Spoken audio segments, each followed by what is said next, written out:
भरपूर पेशंटचे करतो आम्ही. कुठे ठेवू? याच्यात. पण याच्यात तर रेडिएशन असतात ना? काय नाही हो, थोडंसं रेडिएशन असतं, काय होत नाही त्याने.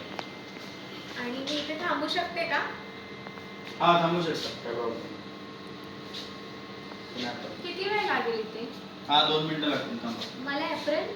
काय गरज नाही हो, थोडंसं रेडिएशन असतं, थांबा इकडेच. आणि त्याला शांत करा.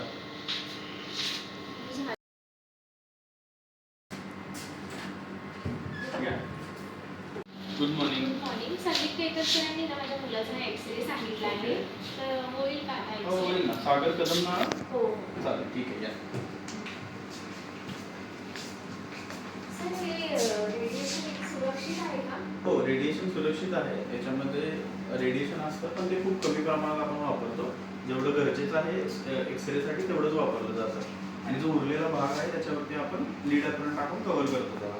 किती वेळ लागेल आणि याला? जास्त वेळ नाही लागत, 1-2 मिनिटं लागतील. आणि आपण खूप कमी रेडिएशन वापरून तो एक्सरे शूट करतो. सर मी पण इथे थांबू शकते का हो माझ्या बाळासोबत? हो, तुम्ही थांबू शकता, पण तुम्हाला लीड आपण घालावं लागेल. आणि तुम्ही थांबला तर त्याला इथे कम्फर्टेबल वाटेल. Okay sir. Thank you sir. मला खूप कम्फर्टेबल वाटलं. माझे सगळे डाऊट्स क्लिअर झाले. Thank you so much. Patient safety आणि पॅरेंट सेफ्टी हाच आमचा गोल आहे.